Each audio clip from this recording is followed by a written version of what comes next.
नया, कुछ हटके, सिर्फ वही वही मत दिखाओ हमको। तो मैंने अपनी पूरी कोशिश की है कि मैं कुछ नया, कुछ हटके आप लोगों को ये भी बोला कि बेटा मेरे तरह मत गरम दिमाग, एकदम ठंडा दिमाग रख के पूरा काम करना, ऑल द बेस्ट। तो इसका मतलब ये थोड़ी ना हुआ कि मैंने किसी के खाते का खा लिया। मैं नहीं चाहती कि उनकी इज्जत खराब हो जाए और उनको भी नहीं चाहना चाहिए कि मेरी इज्जत खराब हो जाए, क्योंकि किलो के हिसाब से, जैसे हिसाब से छत्तीसगढ़ में फिल्में बनती है, तो आप खुद सोचिए अगर एक्ट्रेस के तौर पर इतनी महंगी और डायरेक्टर के तौर पर कितनी बन जाऊंगी। तो इसीलिए वो थोड़ा सा कॉन्फिडेंस जरूरी होता है, बट ओवर कभी नहीं, कोई भी ओवर चीज़ कभी बस अच्छी नहीं जाती है। तो दोस्तों आज मैं मिलवा रहा हूँ डायरेक्टर एल्सा घोष से। तो एल्सा जी कैसा फील कर रही हैं बताइए आप। बिल्कुल बहुत बढ़िया फील कर रही हूँ। तो एल्सा जी मेरा सीधा सवाल है जी राजनीतिक प्रपंचों से कैसे निपटेंगे आप फिल्म रिलीज से पहले? जी, जब मैंने पहली बार ये सोचा था कि मैं अपने निर्देशन में कोई फिल्म बनाऊंगी, सबसे पहली बात तो मुझे लगा नहीं था कि मुझे इतनी ज़्यादा राजनीति करनी पड़ेगी। बट ठीक है, कोई नहीं, मैं अपने काम से बहुत ईमानदार हूँ, बहुत पैशनेट हूँ अपने काम को लेके। मैं हमेशा, मेरी एक दुनिया है अलग सी, जो मेरी काम की दुनिया मैं बोलती हूँ, मैं सिर्फ उसी में रहना पसंद करती हूँ। तो मैंने बहुत ही ईमानदारी से अपना फिल्म बनाया है, ओ तेरी जिसका नाम है। मेरे निर्देशन में पहली बार मैंने कोई फिल्म बनाई है, एक एक्टर से एक डायरेक्टर का जो एक मैंने जर्नी उसको निभाया है। अब बस उम्मीद है सब कुछ एट द एंड हमारे दर्शकों के हाथ में ही आता है, ऑडियंस ही हमारा रिजल्ट बता पाएंगी। मैंने तो अपना काम कर दिया है, अब बारी अब हमारी ऑडियंस की है, क्योंकि जो उनका डिमांड रहता है हमेशा छत्तीसगढ़ी फिल्मों से कि कुछ नया, कुछ हटके, सिर्फ वही वही मत दिखाओ हमको। तो मैंने अपनी पूरी कोशिश की है कि मैं कुछ नया, कुछ हटके आप लोगों के लिए बना पाऊँ और दिखा पाऊँ। देखिए अब ज़्यादा दिन रहने के हैं तो जाहिर सी बात है प्रीमियर के लिए भी आप लोगों को फ़ोन करना शुरू कर दिया होगा जी आपने। जी तो आप किसको किसको बुला रहे हैं? सतीश जैन जी को, प्रणव जी को, इनको बुलाएंगे नहीं बुलाएंगे? जी बिल्कुल, मैं सबको बुलाने वाली हूँ, क्योंकि मैं चाहती हूँ, मैं इस इंडस्ट्री का एक पार्ट हूँ, सभी इस इंडस्ट्री के पार्ट है। मैं चाहती हूँ कि मेरी पहली फिल्म एक बहुत ही खास दिन है 19 तारीख, तो सभी इस चीज़ का हिस्सा बने। मेरे तरफ से तो मेरी पूरी उम्मीद है कि वो बनेंगे। आप देखते हैं आगे प्रीमियर के दिन। कुछ चीज़ें हैं जो इंडस्ट्री में चर्चा के विषय रहती हैं, उस पर भी अपन बात करेंगे। बिल्कुल। हमने ये सुना था कि भाई सतीश जी की जब फिल्म आ रही थी MCB 3, तो डबिंग को लेकर कुछ ऐसी बातें हुई थी कि वो आपसे नाराज़ हो गए थे। नहीं, ऐसी कोई बात थी नाराज़गी की। जैसी मतलब मेरा डेट रहा था उस टाइम पे, तो मैं उस वक्त कश्मीर में शूट करने के लिए गई थी, वो सबको ही पता था उस सिचुएशन में। तो कहीं ना कहीं एक मिसकम्युनिकेशन हो गया था। हालांकि मैं आई थी, मैंने डबिंग भी किया था उस दिन। सर की आई थिंक उस दिन थोड़ी सी तबीयत ख़राब हो गई थी, वे हॉस्पिटल में थे, तो उन्होंने फ़ोन करके बोला था कि बेटा तुम कर लो डबिंग, मैं आके चेक कर लूँगा। तो मैंने अपनी पूरी डबिंग, जो हमारे स्वप्निल में एडिटर रहते थे, मैंने उनके साथ पूरी कंप्लीट की थी। बट मुझे लगा नहीं था कि वो आएंगे, मतलब जिस हिसाब से उनकी तबीयत के बारे में हमको पता चला था, ऑक्सीजन वगैरह उनको लग गए थे। बट स्टिल अगेन वो इतने पैशनेट है अपने काम को लेके, वो पहुंच गए स्टूडियो में। मेरे जाने से पहले उन्होंने पूरा चेक किया फुटेज, कैसा कैसा उनको लगा, उनके हिसाब से जो भी चेंजेस थे, बिल्कुल उनके हिसाब से जो भी चेंजेस था हमने किया वहाँ पे। उन्होंने मुझे ऑल द बेस्ट भी बोला, इनफैक्ट कि उन्होंने मुझे ये भी बोला कि बेटा मेरे तरह मत गरम दिमाग, एकदम ठंडा दिमाग रख के पूरा काम करना, ऑल द बेस्ट। तो मैं वो ऑल द बेस्ट लेके निकली थी स्वप्निल से। अच्छा, टीना टप्पर से जुड़ा भी एक मामला है। हमने ये भी सुना है कि टीना टप्पर की शूटिंग के दौरान आपने ऐसा कुछ किया कि जो फिल्म में प्रणव जी करने वाले थे, वो उस खाते की पिक्चर आपके पास आ गई, आप डायरेक्टर कर ले। हाँ देखिए, अब इसका मैं क्या ही जवाब दूँ। प्रोड्यूसर्स, ऐसा तो होता नहीं है कि कोई एकदम स्टैम्प पेपर पे लिख के दे कि ये मेरा पर्सनल प्रोड्यूसर है। आज अगर पिंटू जी ने, अजय जी ने मेरे साथ मूवी की है, कल को उनके साथ भी किया था, परसों किसी और के साथ भी मूवी कर सकते हैं। उधर मैं जाके नहीं बोल सकती कि देखो मेरे खाते की पिक्चर थी, वो किसी और दूसरे डायरेक्टर के साथ मूवी कर रहे हैं, मेरा क्या होगा। तो ये मैं कभी नहीं बोलूँगी। और दूसरी बात ये रही थी कि जब हम लोग वहाँ पे शूट कर रहे थे, उन लोगों ने अपने तरफ से ही प्रपोजल रखा था कि उनके आगे की भी प्लानिंग्स है मूवी बनाने की, और उनको पता है मेरा क्रिएटिव साइड भी है। मैंने बोला भी था कि मैं लिखती भी हूँ, मैंने किताबें भी लिखी है, और ऐसा एक प्लानिंग है मेरा भी फ्यूचर में कि कभी एज ए डायरेक्टर मैं एक मूवी बनाऊंगी। तो फिर उन्होंने कहा, एक बात से दूसरी बात हुई, उन्होंने कहा ठीक है आप मुझे स्टोरी वगैरह अगर आप सुनाना चाहती है तो सुनाइए। मैंने अपनी स्टोरी सुनाई उनको, उत्तरी की कहानी उनको बहुत ही पसंद आई। तो उन्होंने कहा ठीक है अपन ये फिनिश कर लेते एक बार, उसके बाद अपन दूसरे प्रोजेक्ट में आगे बढ़ेंगे। तो इसका मतलब ये थोड़ी ना हुआ कि मैंने किसी के खाते का खा लिया। सुंदरानी प्रोडक्शन की फिल्म आई थी राजा रानी जी, उस पर भी काफ़ी बातें चल रही हैं कि जी मैं काफ़ी चर्चे में रहती हूँ, मैं क्या ही बताऊँ आपको। तो आप प्रमोशन में आपने नहीं आ पाई थी, ऐसा कुछ मामला था? जी क्या जी था? जी उस वक्त पे जेन्युइनली मेरी तबीयत की थोड़ी सी खराबी चल रही थी एंड प्लस कुछ कुछ चीज़ें होती है जो क्या बोलते हैं उसको, बेसिक कर्टेसी बोलते हैं हम लोग, जो एक्टर और प्रोडक्शन हाउस के बीच में कुछ टर्म्स एंड एग्रीमेंट्स रहते हैं जो हम लोग ऐसे पब्लिकली नहीं बोल सकते, है ना। मैं नहीं चाहती कि उनकी इज्जत खराब हो जाए और उनको भी नहीं चाहना चाहिए कि मेरी इज्जत खराब हो जाए पब्लिक की नज़र में। ये हमारी एक अंडरस्टैंडिंग रहती है अपने अंदर की। तो ऐसी कई वजहें थी, जैसे भी टर्म्स एंड कंडीशंस जो सामने वाले से मुझे प्रॉमिस किया गया था, वो चीज़ें टाइम पे वो कमिटमेंट नहीं हो पाया पूरी तरह से। तो इसीलिए अब मैं बहुत प्रोफेशनल हूँ। तो पता ही है इंडस्ट्री को कि मैं कितनी प्रोफेशनल हूँ। तभी आप 8 लाख का लिस्ट देती हैं।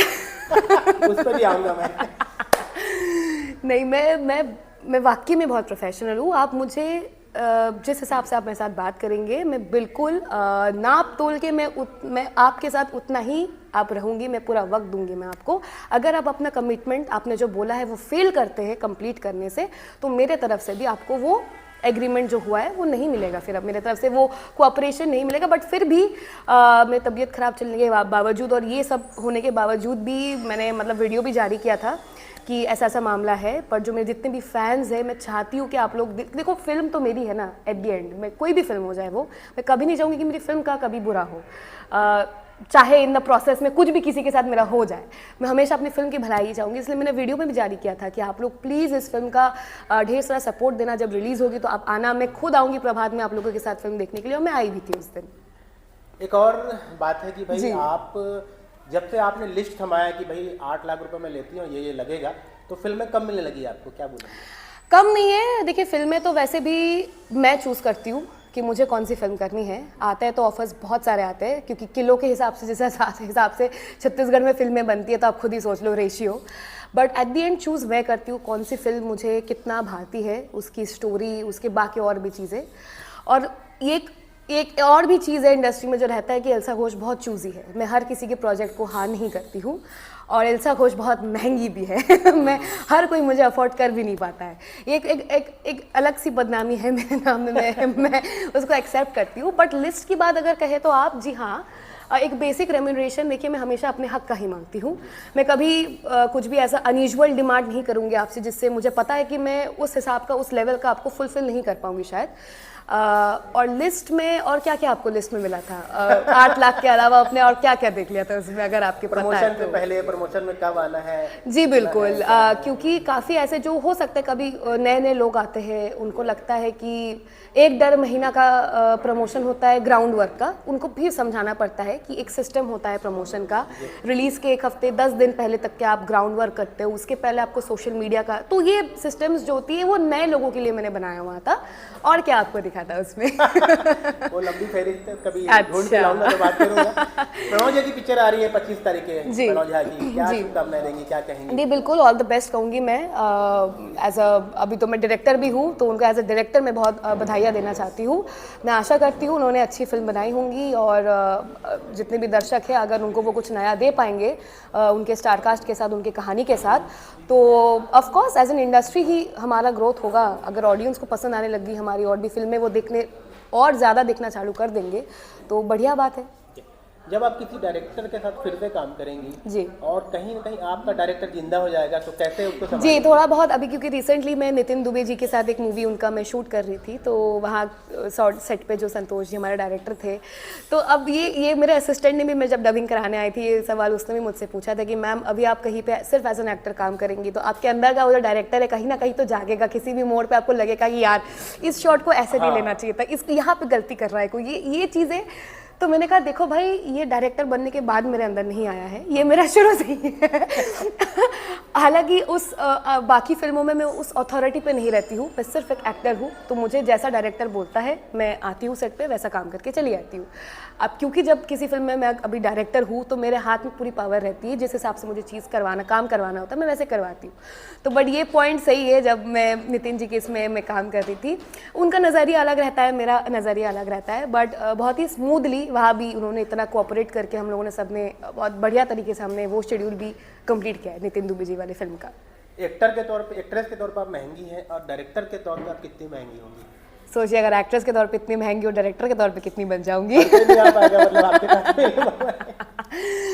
नहीं, वो तो बात की बात है। खैर, सबसे पहले तो होनी चाहिए कि जो मैं फिल्में बना रही हूँ एज एन एक्टर, मुझे इतना लोगों ने इतने सालों तक, अब कितने साल हो गए मुझे सिर्फ छत्तीसगढ़ में, आई थिंक 9-10 साल हो गए, इतनी इतनी सारी फिल्में आई है, उन्होंने लगातार, जनता ने मुझे इतना प्यार दिया है। मैं चाहती हूँ, उम्मीद करती हूँ कि मैंने जो कोशिश की है मैंने एक एज अ डायरेक्टर एक फिल्म बनाने की, उसको भी अब वो उस नज़रिए से Elsa Ghosh as a director मेरी फिल्म को उतना ही माया दुलार दे, क्योंकि एट द एंड मैं मानती हूँ जनता जनार्दन, मैं अपने जनता की वजह से हूँ, है ना, उनका सपोर्ट रहेगा हमेशा, तो ये एल्सा घोष आपको दिखी। क्या बात है।